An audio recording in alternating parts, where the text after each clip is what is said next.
one bit of emotion when I was at the airport and she was going to leave, and I was just crying, and it was quite painful. I thought there was something in there.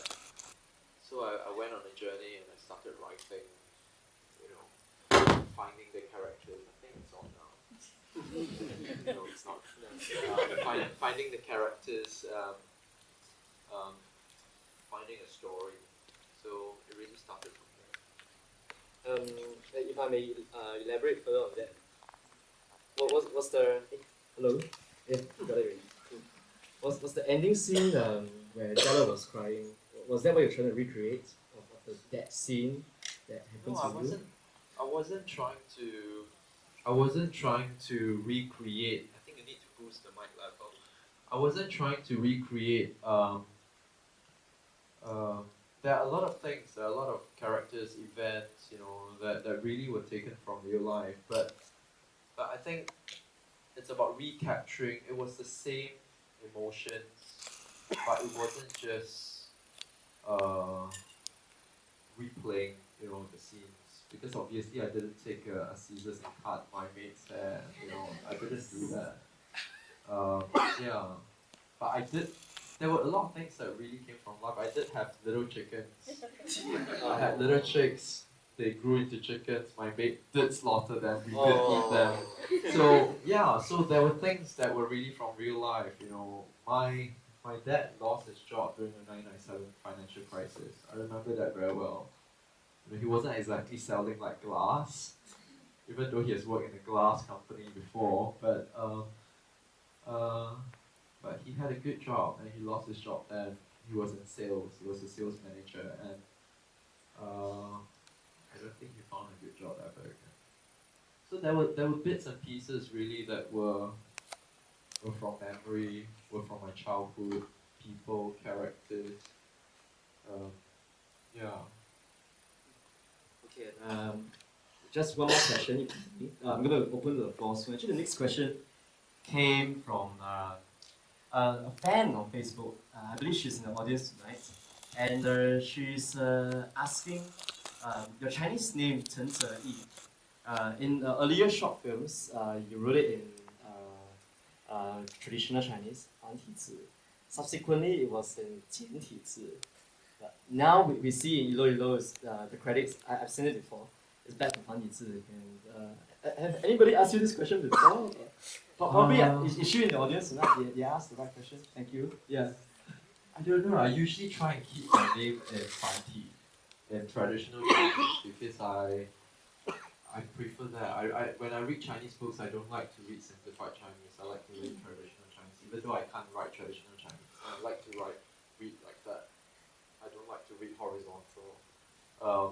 Right to left. No, and the words look so much more pretty in traditional Chinese. I myself didn't notice that, you know, most of my credits usually are in traditional Chinese. Okay. So I usually don't make changes to that. I just realized that the poster is not, and I was wondering like, oh, yeah, that's something isn't me. I have something to say about to the designer now. Okay. Yeah. Okay. We got something new every day. Yeah. And I guess it helps also if you are traveling to festivals, say Taiwan or Hong Kong, which predominantly they use traditional Chinese, and you don't have to, whether it's for subtitling or credits, you don't have to redo anything. Yeah, you probably see that the subtitles for traditional Chinese in this film, it's Taiwanese. Yeah. Because yes, this is the copy that's going to Taiwan, this is the copy that's going to Hong Kong. You know, we are a small independent film. We don't have so much money to do like a million different versions. Yes. Yeah. And a lot of times actually films that were subtitled and screened in Singapore, they were second-hand copies from Taiwan as well. Nobody complains. Yeah, I don't know. Someone told me, some producers told me recently that, oh, in Singapore, people don't actually read the Chinese subtitles. You know? Yeah. Okay, so I'm going to open to the floor now. Hands up, I see Jenny. I'm going to run to you. And I probably don't need the mic. are you sure? Okay, cool. Please go ahead. Yes. First of all, Anthony, I just really like to congratulate you. I think it's a brilliant touched by it, even though I only am just recently an employer of a maid. I didn't grow up having a maid. But I can see a lot of points that I can see in my life, like, even though I don't have children and all that. But, thank you for writing such a, life life story, and something that really speaks to us. I just have a few questions, or rather one, okay, to give us. I noticed that some of the images and all that, like the glass, the thing about the father looking for glass samples kind of thing, and also that other very strong image of the car being crushed. Was that intentional, that you wanted to use like metaphors for the situation, or just Crush glass. I think you do get that. You do get that. It is set, against the backdrop of the financial crisis, and I'm not gonna like scream out loud with this film like, oh, the stock is crashing, everyone is depressed. It's not that. But I think it's about creating a whole sense of uneasiness. You do feel that, I didn't need to show that there were 10 suicides, but you get a sense that there's a darkness that wraps around this family. It doesn't really need to be in your face, but you really get it with the fractures,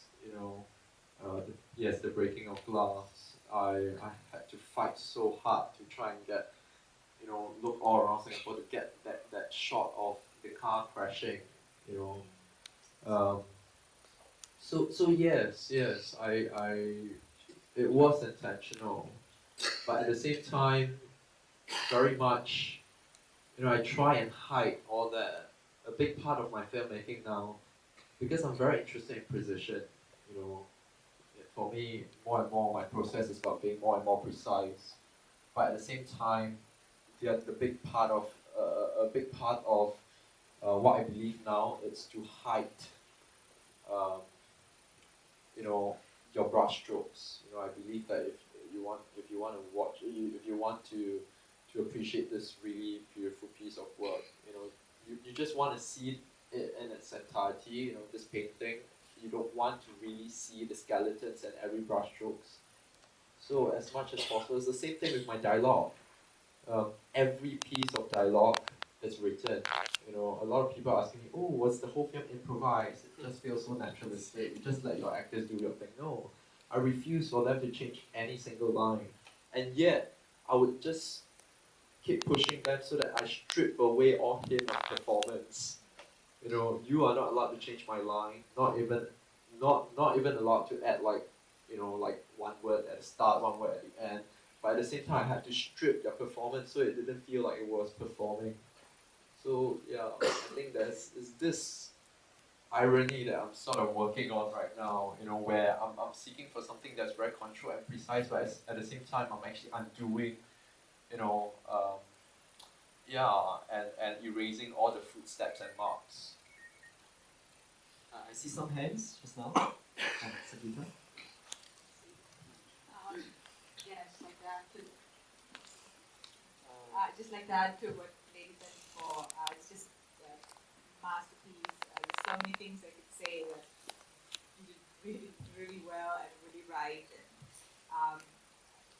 the photography, the took the noir, so the photography, the Kuro's work, and the colors are just so amazing. And, I remember being here in '98.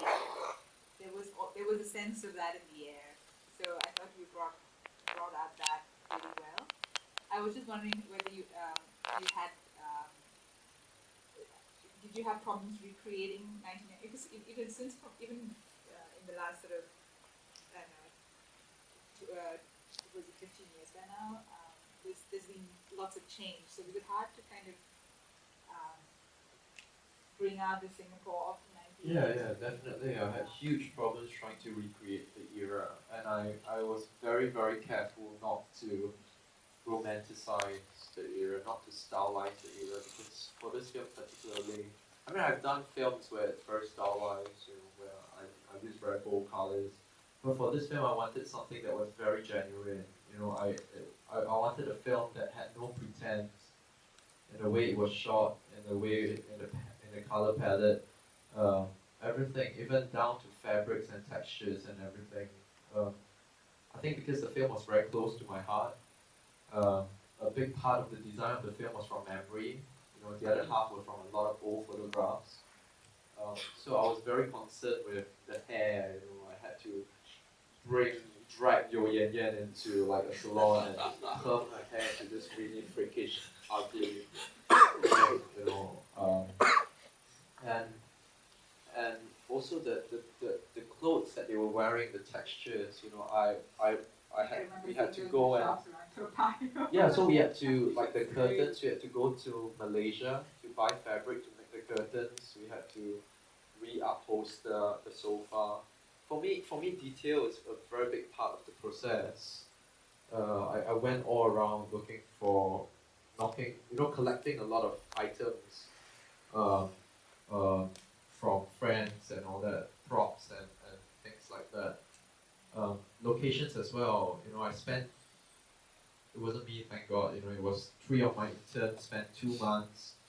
We did it like military style. I downloaded like data from HDB's website because I wanted the exact layout, in of of the flat that you're sitting in. It's the exact layout of the flat that I was growing up in.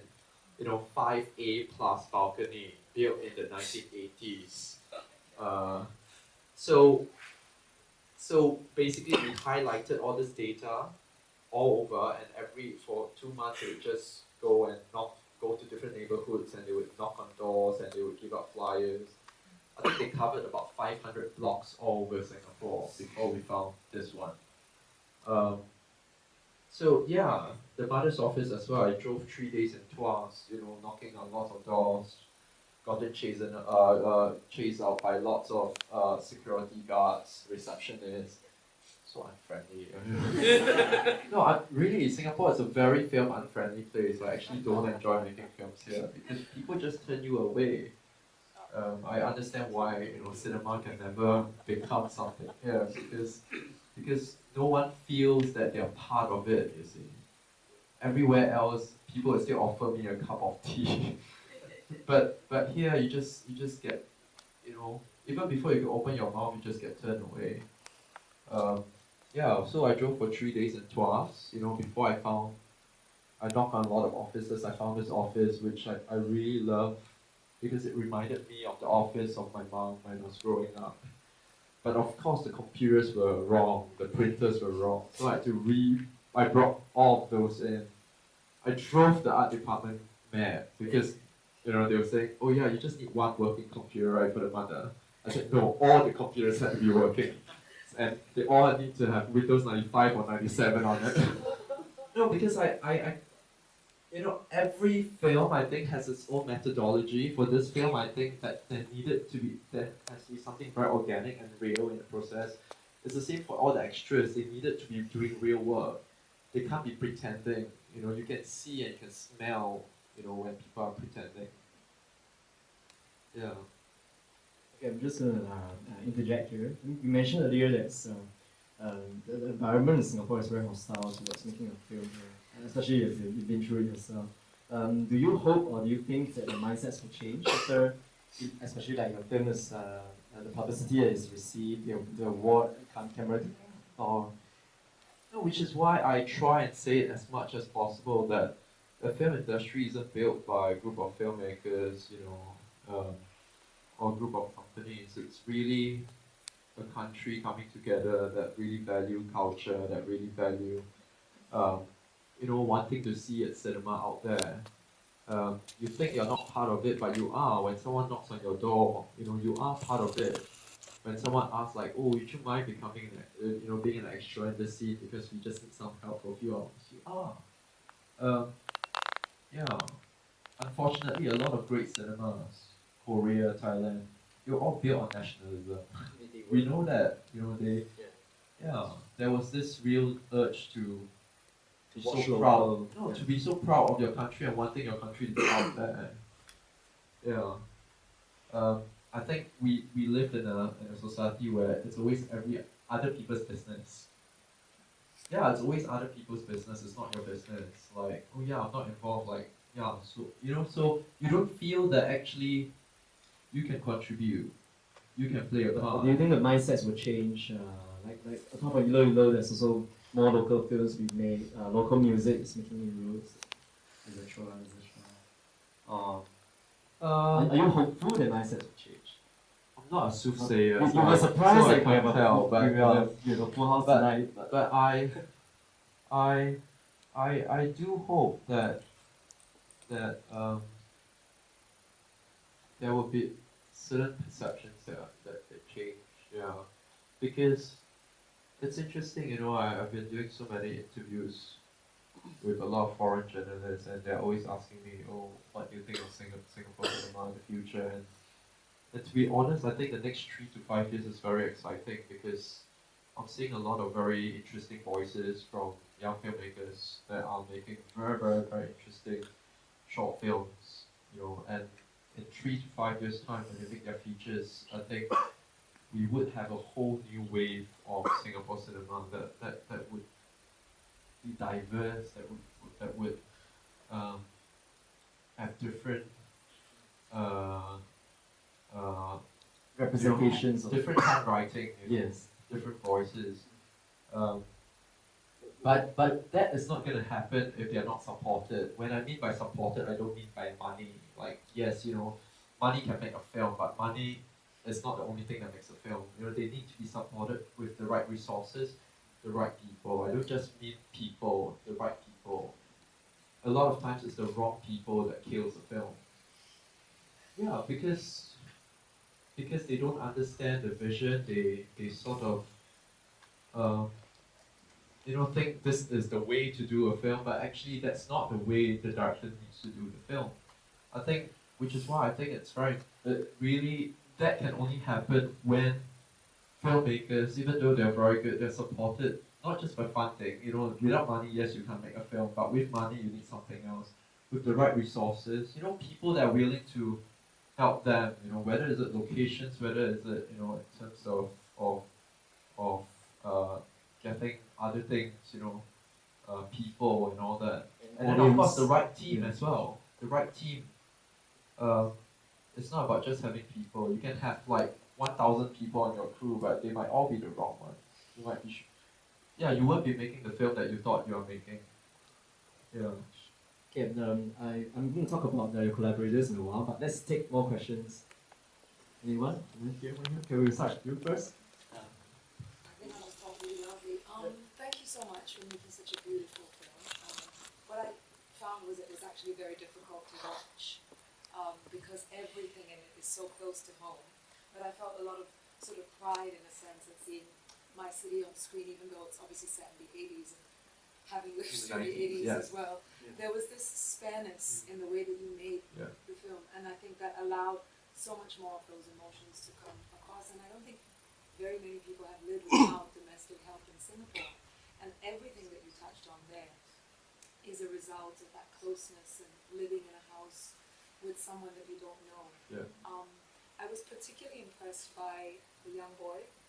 I would just like to know the process through which you actually found all of the people in the cast. Casting. It's a very long process. It's a very, very long process. It took 10 months. We went to 31 primary schools. We saw 8,000 kids, of which we auditioned, formally auditioned 2,000 of them. And then we auditioned, and then we shortlisted 150 of them. I did workshops for 6 months on Saturdays and Sundays. 9 hours on Saturdays, 9 hours on Sundays. 3 sessions each, 3 hours each. Each session about 20 to 30 kids. And I just did that, before we actually chose this one kid. In a much earlier version of the script, there were 3 kids, but I couldn't find three boys. So I basically I reject the story as well.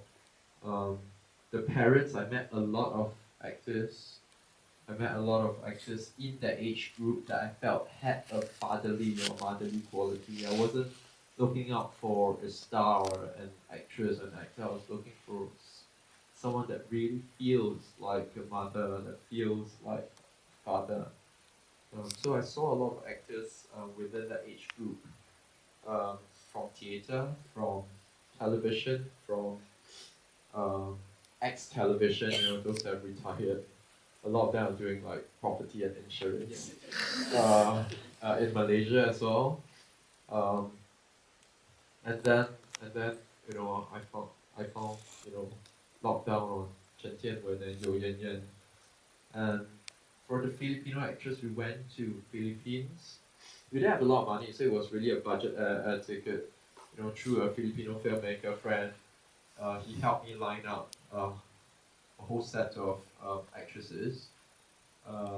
We didn't have a lot of money, so really I was casting, and auditioning them in my hotel room. So it's quite dodgy. The whole weekend, you have a lot of women going in and out of my hotel room.